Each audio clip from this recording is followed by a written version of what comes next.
What's up, everyone? Tony from the Cold Case Project, back again.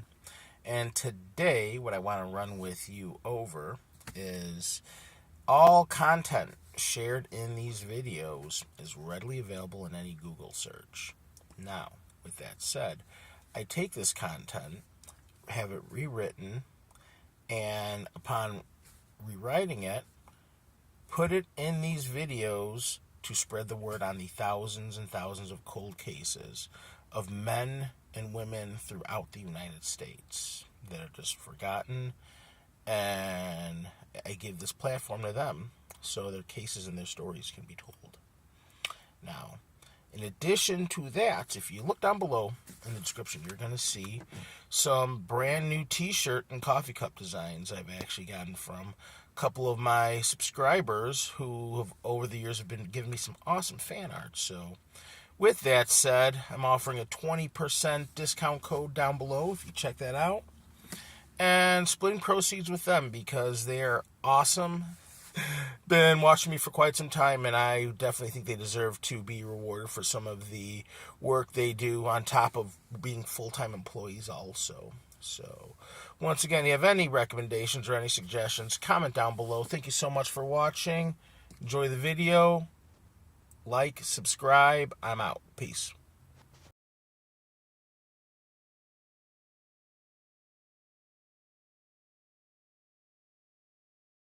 Christy Moon was last seen by her boyfriend, Michael Piercy, on October 27, 1999.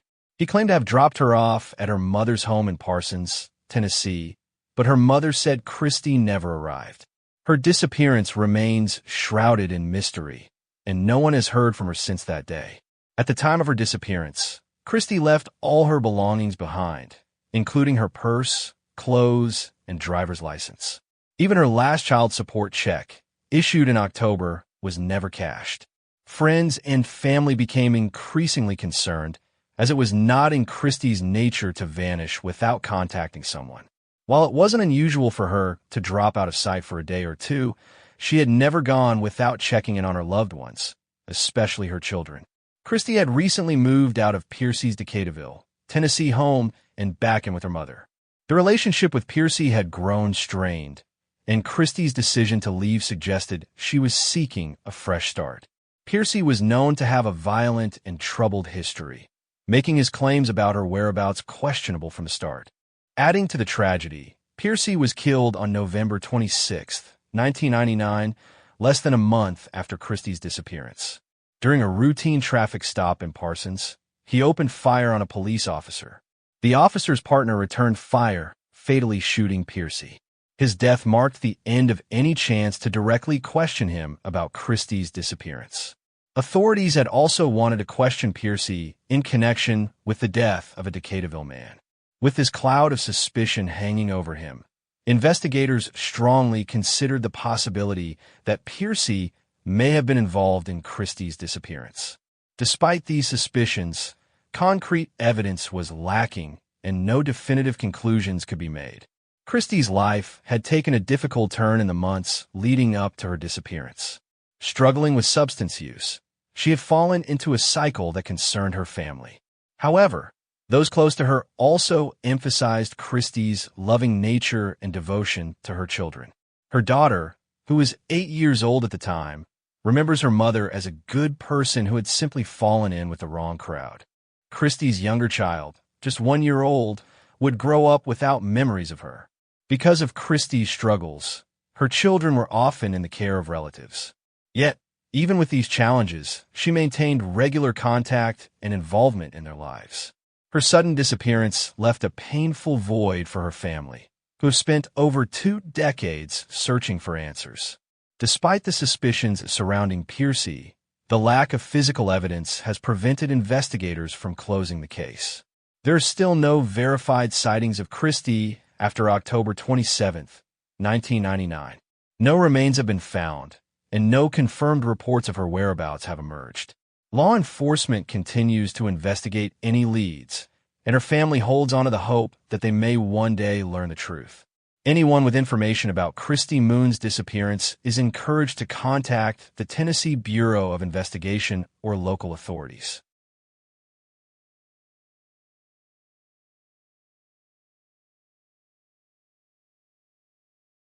George Owens was last seen in Nashville, Tennessee, on July 22, 1985. He was scheduled to pick up his wife from the bus station at 6 a.m., following her return from a trip to Ohio where she had visited relatives. However, Owens never arrived. After waiting for an hour, his wife, concerned but assuming he may have overslept, called her brother-in-law for a ride home. Upon returning to their house at 11 a.m., she found no sign of Owens or his car. However, there were signs of his presence the previous night. Two place settings were still on the table from dinner: his black hat, a treasured item he had worn every day since she had bought it for him a month earlier, was in its usual spot, and their dog appeared hungry. Notably, only one set of clothes was missing: an old black suit that Owens often wore around the house. After Owens was officially reported missing, a local television station aired a bulletin regarding his disappearance. This resulted in multiple sightings from people in other parts of Tennessee who recognized him. Witnesses reported seeing Owens around 80 miles from Nashville along Route 13, sometime between 9 o'clock and 10 a.m., hours after he was expected at the bus station. He was seen stopping at a service station in Santa Fe, Tennessee, where he had a flat tire repaired. He paid for a new tire using cash and asked for directions to Nolensville, Tennessee. However, the station employee misheard him and mistakenly directed him toward Lobelville, Tennessee, which lay in the opposite direction. Later that afternoon, Owens made another appearance at a convenience store in Lobelville. He purchased ice cream and cigars while exhibiting signs of confusion and disorientation. He reportedly told the store clerk that he could not locate his wife. In an attempt to help, the clerk called a local clinic to check if his wife had gone there, but she had not. Owens then left the store, and this was the last confirmed sighting of him. 6 days later, Owens's 1972 Dodge Dart was discovered abandoned on a remote hilltop in Perry County, Tennessee, over 100 miles from his Nashville home. The car was located approximately 12 miles from the Lobelville convenience store. The Dodge Dart's keys were still in the ignition, its driver's side window was left open, and the battery was completely dead. His cane was found propped against the car, and peculiar piles of brush and tree limbs were stacked around and inside the vehicle. On the dashboard, a pack of matches was left, suggesting someone may have intended to start a fire. Owens's black suit jacket was found neatly placed in the back seat, atop one of the wood piles. However, there were no signs of struggle or foul play. Adding to the mystery, a witness reported seeing the Dodge Dart traveling up the dirt road where it was ultimately found. A truck was observed following closely behind it. Not long after, the witness saw the truck return down the road, this time without the Dodge Dart. Owens was a retired custodian from a disinfectant company, and for over 20 years, he had served as an associate minister at the New Hope Baptist Church in Nashville. He was a devout churchgoer who never missed a Sunday service. Described by his wife as a loving partner of over 60 years, their relationship was reportedly strong and stable. Despite thorough investigations, authorities were unable to uncover any conclusive evidence about his fate.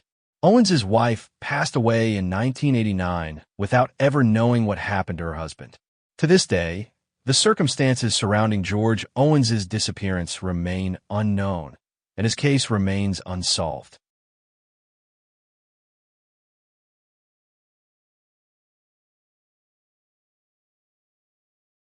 The disappearance of Dr. Cheryl Pearson is a haunting and perplexing case that has left her family, friends, and the Memphis community searching for answers for over 2 decades. Cheryl, a 37-year-old pediatrician, vanished without a trace in the early hours of January 5, 2002, under mysterious circumstances. Despite extensive investigations and numerous leads, her case remains unsolved, and her whereabouts are still unknown. This is the story of Cheryl Pearson, a dedicated doctor, loving sister, and daughter whose sudden disappearance has left a void in the lives of those who knew her. Cheryl Pearson was last seen by friends at approximately 1 a.m. on January 5, 2002, at her residence in Bartlett, Tennessee. Earlier that evening, Cheryl had attended a Memphis Grizzlies basketball game at the Pyramid in Memphis with friends. During the game, She complained of feeling lightheaded but appeared to be acting normally afterward. She returned home and entertained some female friends, showing no signs of distress or fear. Cheryl was supposed to babysit her sister's children later that day, but she never showed up. Phone records indicate that Cheryl received a 5-second phone call at her residence at 1:58 a.m. The call was placed from a nearby phone booth by an unknown individual. No one saw Cheryl leave her home, and she has never been heard from again. 2 days after Cheryl's disappearance, her car, a dark blue 2001 Audi, was found in an apartment complex off Egypt Central Road, approximately 2 miles from her home on Daybreak Street. The discovery of the car raised more questions than answers. There were no signs of violence in or around the vehicle, but it had been wiped clean of fingerprints, suggesting that someone had deliberately attempted to remove any evidence. Inside the car, investigators found Cheryl's medical bag in the trunk, which she often used as a purse. The bag contained her car keys and an envelope with $140 in cash. Notably, Cheryl's insulin pump and other diabetes supplies, which she needed to manage her condition, were left behind at her home. Additionally, her cell phone and pager, essential for her work as a pediatrician on call that weekend, were also found at her residence. Cheryl Pearson was a highly accomplished individual. She graduated from Jackson Central Mary High School, the University of Tennessee, and Meharry Medical College. After completing her education, she moved to the Memphis area in the late 1990s to pursue her career as a pediatrician. Cheryl was described as a family-oriented person with no known enemies. She was deeply committed to her work and her patients, and her loved ones have consistently stated that she would not have disappeared voluntarily. The investigation into Cheryl's disappearance was extensive, but ultimately inconclusive. Authorities considered several possibilities, including foul play, voluntary disappearance, and accidental harm. However, the lack of physical evidence and the mysterious circumstances surrounding her vanishing made it difficult to determine what happened. One of the key pieces of evidence was the 5-second phone call Cheryl received at 1:58 a.m. on the night she disappeared. The call was traced to a nearby phone booth, but investigators were unable to identify who made the call or why. Surveillance footage from the gas station near the phone booth, if it existed, has never been publicly disclosed, and it is unclear whether investigators questioned individuals at the gas station about the call. As investigators delved deeper into Cheryl's life, they began to focus on her sister Lorinda's husband, Chuck. Chuck had a criminal record, including charges related to armed robbery, and was out on bail awaiting trial for bank robbery at the time of Cheryl's disappearance. Additionally, Lorinda was listed as the beneficiary of Cheryl's $150,000 life insurance policy, which raised suspicions about Chuck's potential involvement. Chuck was interrogated multiple times and named a person of interest in Cheryl's disappearance. However, his alibi checked out, and investigators found no direct evidence linking him to her vanishing. Despite inconsistencies in his statements, Chuck was eventually cleared as a suspect. Lorinda, Cheryl's sister, was never considered a suspect, and Cheryl's parents maintained that they did not believe Chuck was involved in her disappearance. In the years following Cheryl's disappearance, her family tirelessly searched for answers. They offered a $41,000 reward for information leading to her whereabouts, but no credible tips emerged. Despite their efforts, Cheryl's case grew cold, and investigators were unable to uncover new leads. In 2009, 7 years after Cheryl vanished, her family made the difficult decision to have her legally declared dead. This allowed them to settle her affairs, but provided no closure. Tragically, Cheryl's father, Leon, passed away the same year without ever learning what happened to his daughter. In 2013, investigators received a tip from an incarcerated individual who claimed to have information about Cheryl's disappearance. The tip led authorities to a woman in Georgia, but the investigation ultimately reached another dead end. The last public update on Cheryl's case came in 2016, when detectives expressed their belief that someone in the community knew what happened to her. However, no new information has been released since then, and Cheryl's case remains unsolved. Several theories have been proposed to explain Cheryl's disappearance. 1. Foul play. The most widely accepted theory is that Cheryl was the victim of foul play. The fact that her car was wiped clean of fingerprints and left in an apartment complex suggests that someone attempted to cover their tracks. Additionally, the mysterious phone call she received just before her disappearance raises suspicions about potential involvement from an unknown individual. 2. Voluntary disappearance. While unlikely, some have speculated that Cheryl may have chosen to leave her life behind. However, her family and friends have consistently stated that she would never have abandoned her loved ones or her career without warning. 3. Accident or misadventure. Another possibility is that Cheryl met with an accident or became the victim of a random crime. However, there is no evidence to support this theory, and the deliberate actions taken to conceal her car suggest otherwise. Her sister, Lorinda, and her mother, along with other loved ones, have spent years searching for answers. The lack of progress in the investigation has left them frustrated and heartbroken. Cheryl's father, Leon, passed away without ever knowing what happened to his daughter, a tragedy that has only deepened the family's grief. As of 2025, Cheryl Pearson's case remains unsolved. If you have any information about the disappearance of Cheryl Pearson, please contact the Bartlett Police Department at 385-5555. Your tip could be the key to solving this decades-old mystery and bringing closure to Cheryl's family. Cheryl Pearson was 37 years old at the time of her disappearance. She is described as a black female with black hair and brown eyes, standing 5 feet 7 inches tall and weighing approximately 160 pounds. She was last seen wearing a black leather jacket, black pants, and black boots. Her car, a dark blue 2001 Audi, was found in an apartment complex off Egypt Central Road in Bartlett, Tennessee.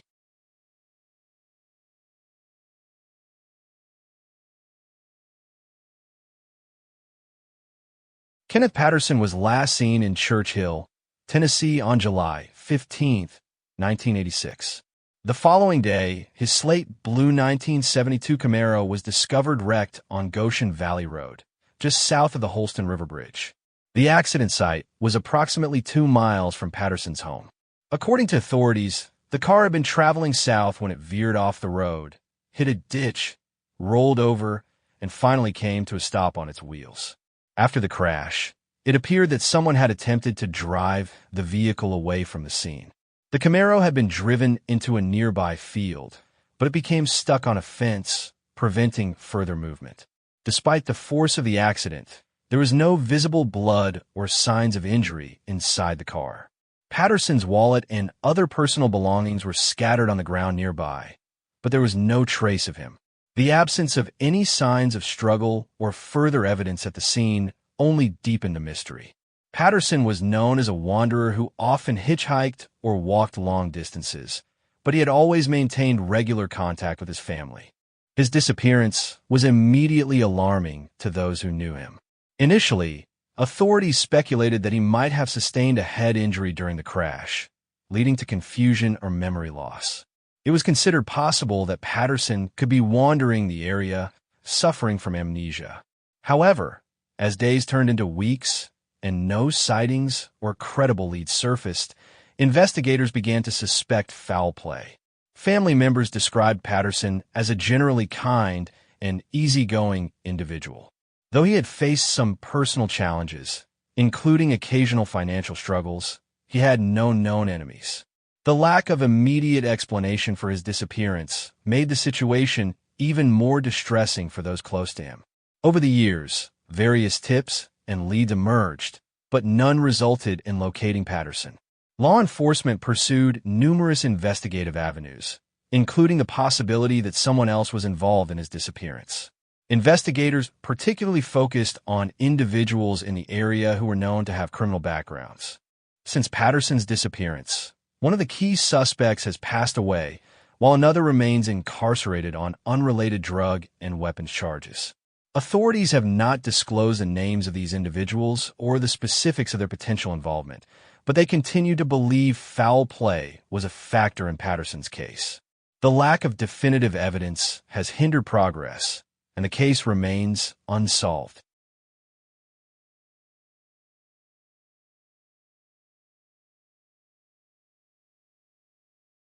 Kevin Rainey was a corporal in the United States Marines in 1988, stationed at the Marine Corps Air Station in Yuma, Arizona. By December of that year, he was in training at the United States Navy base in Millington, Tennessee. Described as disciplined and dedicated, Rainey had a promising future ahead of him.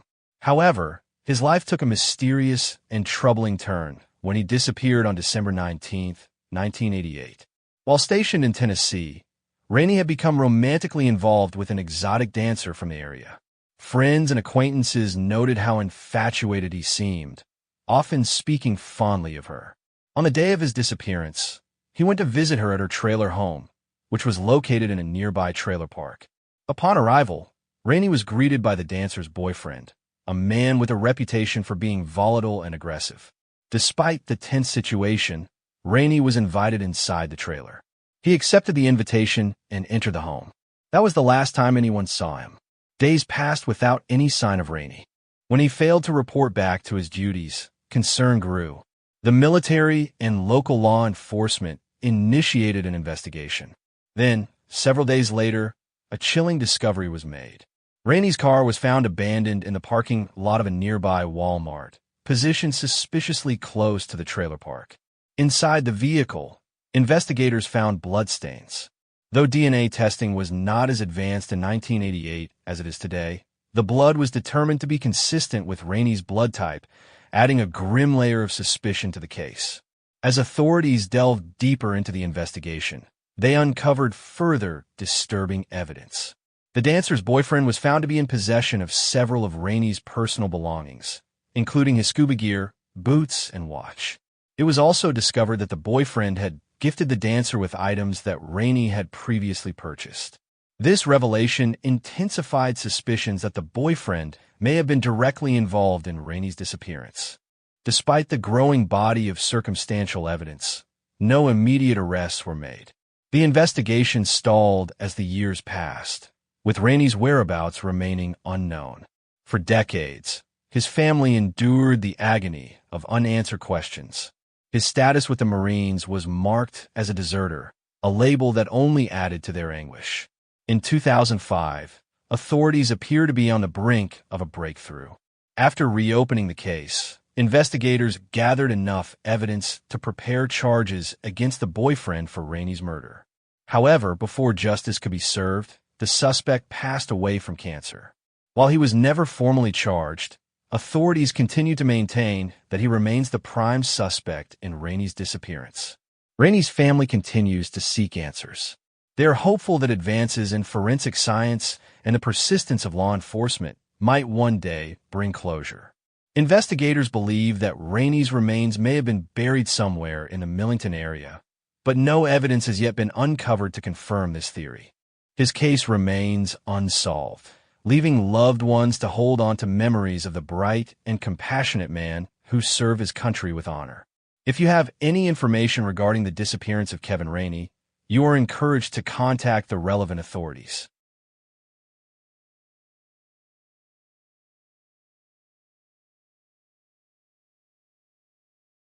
Matthew Pendergrast was a student at Rhodes College in Memphis, Tennessee in 2000, just 2 weeks away from graduation.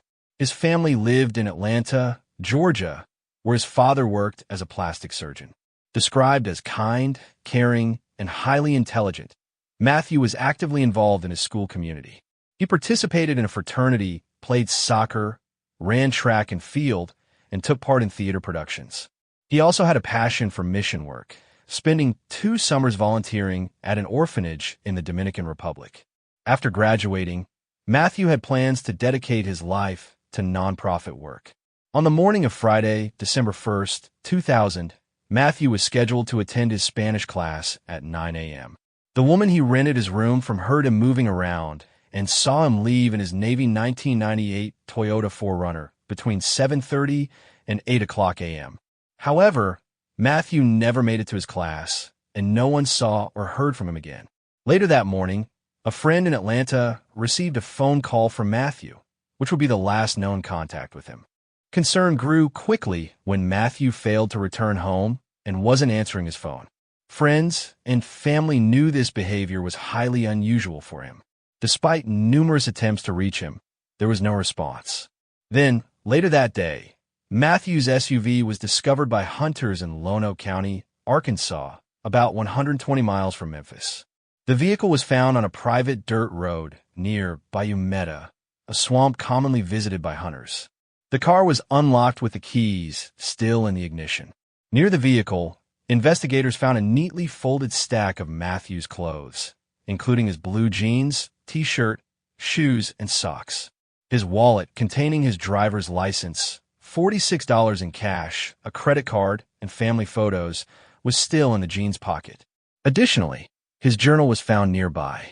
Despite a thorough search using tracking dogs, helicopters with night vision, and divers equipped with sonar, no further trace of Matthew was found. The contents of Matthew's journal added further complexity to the case. It contained philosophical writings, reflections on nature, and references to achieving immortality. Some entries mention the concept of silver elves, a spiritual group that believes in self-discovery and the pursuit of enlightenment. While it's unclear whether Matthew had any direct involvement with this group, the writings left investigators puzzled. Investigators questioned whether Matthew may have intentionally staged the scene or wandered into the surrounding wilderness. However, some details cast doubt on these theories. Notably, there were no footprints, signs of struggle, or evidence suggesting foul play. Some accounts reported that Matthew's jeans appeared wet from the knees down, though this detail remains unconfirmed. Despite the cold weather that day, no jackets or additional clothing were found at the scene, which was also deemed unusual. Matthew's family rejected the idea that he would have voluntarily disappeared or harmed himself. They described him as an optimistic and driven young man with clear goals for his future. Friends who saw him the night before he vanished recalled his upbeat demeanor. His involvement in theater and social activities indicated no signs of distress. His parents also noted that Matthew had planned to attend graduate school and continue his nonprofit work, further suggesting no reason for a sudden disappearance. Authorities pursued numerous leads in the search for Matthew. They explored the possibility that he had encountered someone who may have harmed him. The isolated location where his car was found, the lack of any personal belongings besides those intentionally left behind, and the absence of any witnesses complicated the investigation. Despite this, law enforcement continued to investigate with the belief that the scene may have been staged, though no concrete evidence supported this theory. One theory suggested that Matthew may have experienced a state of confusion or disorientation, leading him to wander into the swamp. However, search teams found no physical evidence supporting this idea. Others speculated that he may have intended to seek solitude or explore the wilderness, but again, no evidence was found to confirm this. Matthew's family remained steadfast in their belief that he was the victim of foul play. They described him as loving, responsible, and deeply connected to his friends and family. In the years following his disappearance, the Pendergrass family continued to advocate for answers, keeping Matthew's memory alive and pushing for new leads. More than 2 decades later, Matthew's disappearance remains unsolved. The case is periodically reviewed, and authorities encourage anyone with information to come forward. Despite the lack of closure, his family holds on a hope that one day the truth about what happened to Matthew will be uncovered.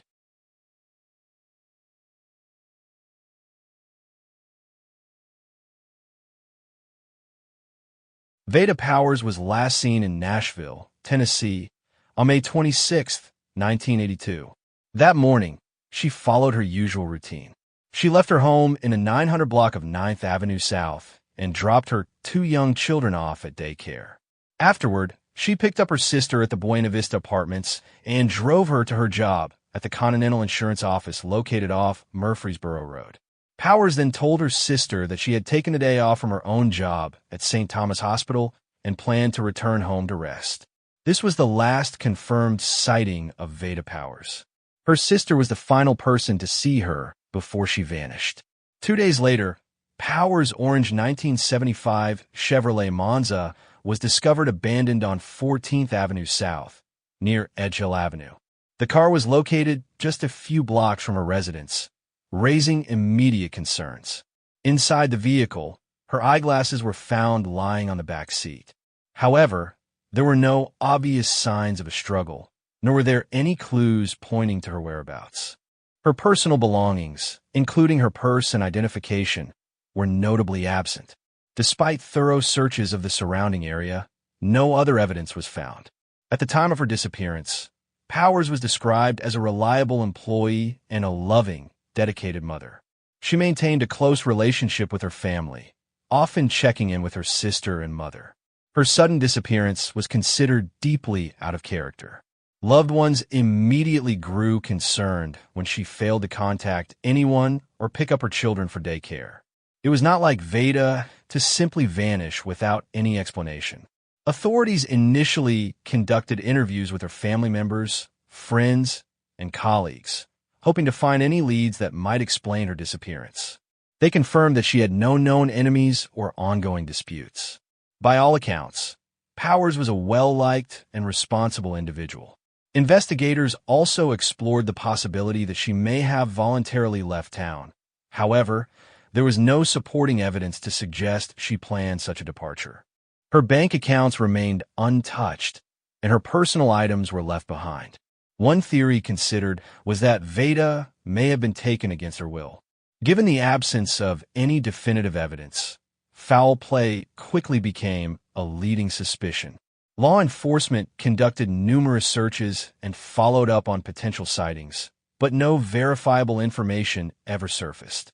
Her family continued to cooperate with investigators, pleading for any information that could bring them closer to understanding what happened.